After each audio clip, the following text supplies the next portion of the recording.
Okay, we'll get just a few general thoughts on the game, and then we'll take your questions. Well, first off, I'd like to thank our crowd, our fan base. I think it's pretty obvious that they seemed like they took over the majority of that stadium. It sure felt like a home game with the people there, the fourth quarter lights, pretty special. I think they travel well. I think Nashville's a great place to go, and our fans all came to be part of it.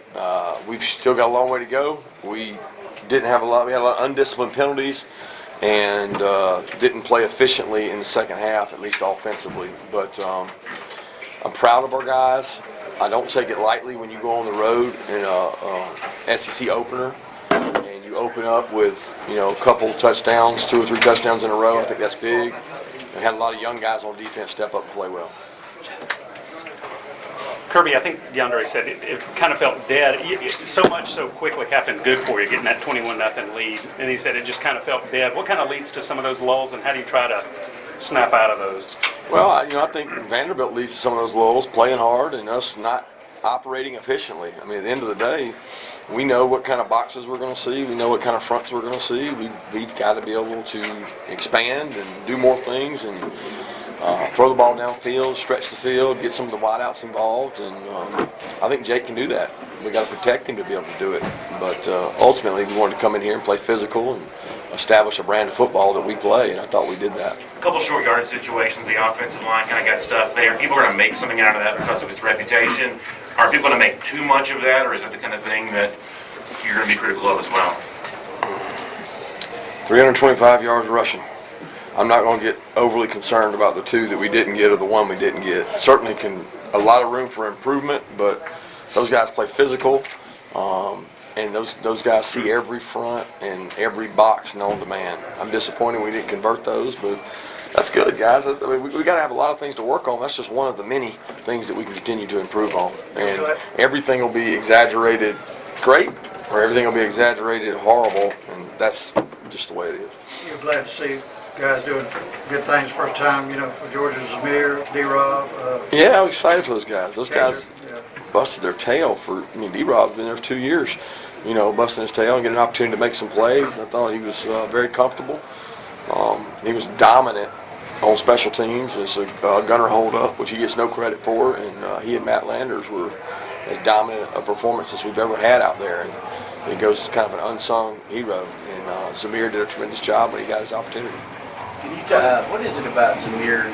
He seems to bring the Zeus calls, and every time he comes in the game, if you had a guy that's just, for whatever reason, just the fans are just so much behind him and so excited about him. Yeah, I love him too. I mean, he's been through so much. He's a tremendous kid. He's a winner. I love all our kids, and he's just another one that's been through a tough time, and to see him go out there and have some success, he's so deserving of that, and our medical staff is deserving of a pat on the back for getting him out there, because they spent a lot of time with him on the men. You had a couple drives there at the end of the first half where you gave up some points, and then come back in the second half, go 4 straight 3 and out. So what kind of led to that? They stopped us. We didn't execute. I was talking about you on defense. You guys gave up some points there. I was going to say, I didn't think we had 4 straight 3 and out. I didn't realize we had 4 straight 3 and outs on defense. But I thought the momentum swung a little bit. Guys started playing a little more aggressive, a little more comfortable. We affected the quarterback on a couple of those, where we got to him. So, we can have a good defense because we've got a lot of speed. We need some more activity up there in the front. We need to make some more tackles, and we need to stay off people's face masks because we basically gave them 45 yards and 2 field goals on undisciplined penalties. Coach, you talked a lot about havoc in the offseason, but you said that we may not see a lot of the things you were going to do tonight. Is that because of Vanderbilt's style of play, and how would you grade your team in that area? I don't know that I would say we're not going to see it. I thought we had havoc tonight. I don't know what our rate was. I'll have to wait and see what our numbers were. But between the batted balls, between the sacks, the attacking of the ball, I thought they played really good in regards to that. And I don't know if you're asking me did we not show our whole defense, or I don't really know what the question's asking. Kirby, you talked about over-analysis of one game often. Yeah. What did you learn about your team tonight? That we have a chance to be explosive offensively, and we're going to try to be aggressive defensively. I mean, I really feel like the backs I kind of knew about. The wideouts got some chances to make some plays, a couple balls. You know, George there, I think he would have caught one of those if he got an opportunity. It was just out of range for him. A couple of the other guys made good catches and made plays. So I feel good about that. But it's not like I agree with you that it's going to be blown out of proportion, either really positive or they struggled in the second half. But that doesn't matter to us. All we're doing is we're going back to work Monday, and we're going to go out there and go good on good, and we're going to put the hammer down and find out who's going to get better. We got 72, 73, 74, 75 players that were the 77th, I mean, all the way up that are wanting to be on this trip. And they're going to come out there trying to take somebody's job. What did you make of Jake Fromm's performance today? Oh, Jake did a great job. He got a lot of looks. He got a lot of pressures, a lot of blitzes. He checked. As soon as he saw pressure one side, he moved it. And, I mean, people don't know what he did that was really, really sound and put us in really good football play. I mean, some of those explosive runs were because he knew where to put us. And Derek mentioned it for the game. It's just, you know, so comforting to have a starter that's been there for his third year, and you just know he's not going to put you in bad plays.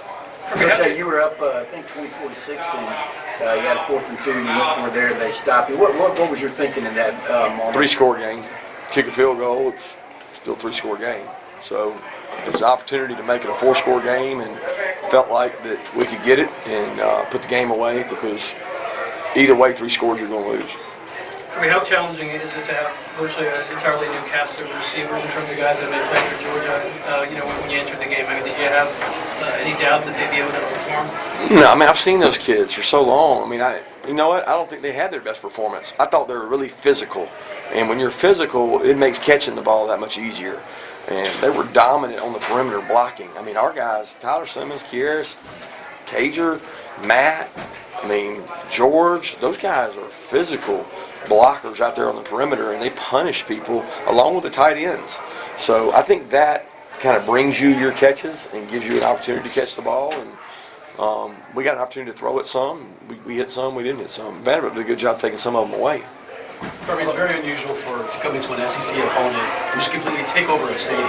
What does that mean to you? What does it say to your program? Oh, it says everything about Georgia. I mean, the University of Georgia is a special place. The reason all y'all are here is covering Georgia, right? I mean, Georgia's an unbelievable market.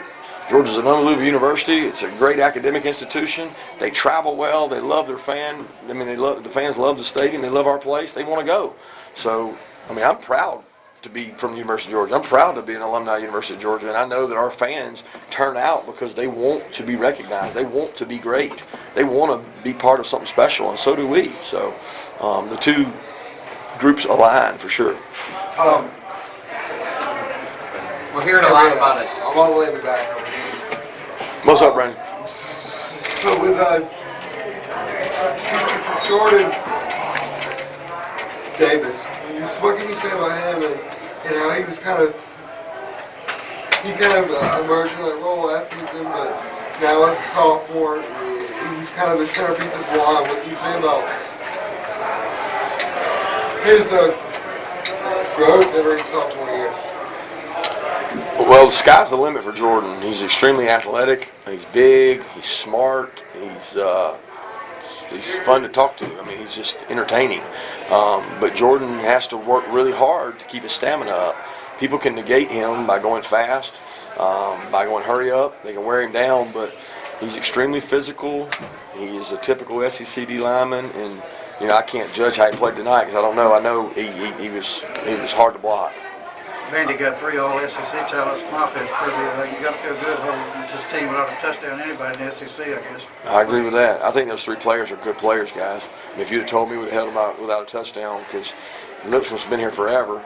Pinckney's been ferocious in the back is really good. So, I mean, I know from how we played them last year, we struggled last year now to be able to control these guys. And now they didn't have the quarterback, and that's a big difference, the guy that gets the ball to them. But you got a good football team offensively when it comes to those 3 guys. Coach, first time in a long time you guys have started with an SEC opponent. How difficult is that when they know you so well, and that's really the room for error gets much smaller? I mean, it's all relative. I mean, we know them, they know us. I mean, it's first game, second game. I mean, it's everybody's on a comparable playing field. And with the crowd is the biggest thing, because I think when you go on the road, it's going to be hard to play, but felt like a home game with our fans and all the momentum. So it helps having a very established offensive line, established quarterback to be able to go on the road and play your first game. But we grew up Sunday night, but guys, we haven't scratched the surface of where we can go. Got so many things that we can improve on, and this team has to decide they want to get better. That's all I'm asking them. Do you want to get better, or are you just okay being good? And that good's not going to be good enough. We saw Demetrius Robertson be a bigger part of the offense tonight, really than, I guess, any game last year. Is that more about the guys who were here last year being gone, or more about an evolution that's occurred with him? Yeah, I mean, it has something to do with 3 wide receivers being drafted and being gone. I mean, he was just as talented last year as he is now. He just doesn't have a 10 400-meter guy in front of him, a 7th-round pick and a 4th-round pick. So he's able to get opportunities. And he's taken the full advantage of those. I mean, Demetrius, he comes to work every day. And I just hate so bad that so many people have had these expectations for him because he's such a good kid and he practices so hard. And he was so deserving of what he was able to do tonight. Kirby, just out of Isaiah curiosity. come off the field, were there any other injuries of note, or did you come out of this pretty unscathed? I missed the first part of You that. saw Isaiah come off the field. Is that the Yeah, I same? think Isaiah's fine. I mean, he came back, didn't he? Yeah, I think he came back. I mean, I didn't get any injury report, but I don't foresee anything there. I think Kieris may have, he got hit right on the hand on the fumble. So I don't know. They're doing x-rays now. You've returned a kickoff tonight pretty deep out of the end zone. What kind of green light do you give them? How far back? Yeah, not that far. That's youthful exuberance. Noticed didn't really play and had his helmet off pretty much the whole game. Is he okay? You got anything going on? Should be fine. Should be fine. How about Harry and get the first carries for you guys, and then just be able to have the numbers you have there in that position? I thought Harry did a great job. I love the way he runs. I mean, he runs with reckless abandon. He has no regard for concern for himself. He tries to be physical on the tacklers and very patient. So I'm proud of our backs. I mean, we got good backs. They've got to improve their blitz pickup, and they got to improve ball security. The ball got loose some, but we got good backs, guys. We got to figure out our true identity, and we got to figure out a way to be even more dangerous in the passing game. 2 more questions? We're hearing a lot about an unplanned 2-block walk to get into the stadium. Did that happen? No, it's actually it was unplanned, but it was a shorter walk than typically we have here. Apparently, we lost our lead state trooper because there's an altercation on the sidewalk, and then so the guy that took over the lead went a different route. Didn't allow us to get to the normal location and see all the dog walk people, so they had to drop us somewhere else. But ironically, it was closer to the place we come in than we typically have to walk across the field, so we didn't have to walk across the field. We don't talk much, Coach, about, we haven't lately, it seems like about Rodrigo Blankenship, but he Yeah. moved up the charts again, and he kicked a 50-yard field goal. He didn't hesitate, and would have been good from further than that. Can you talk about what kind of weapon he is, I guess? He's a weapon. He, people don't realize it, but sometimes it frustrates Rod. But we don't always let him kick it out of the end zone on the touchbacks. And there were some planned not touchbacks tonight to make sure we get, number one, practice at covering kicks, and number two, the thought that we could pin them inside the 25. And he doesn't always like that because he likes to kick it out of the end zone. But he's talented that he can hang it up higher and longer than anybody in the country, and then he hit the field goals as well. So. He's a valuable weapon for us, and he's a great kid and an unbelievable ambassador for the University of Georgia. Thank you. Thanks, guys. Thanks, Kevin. Came back to 1 again. Yeah.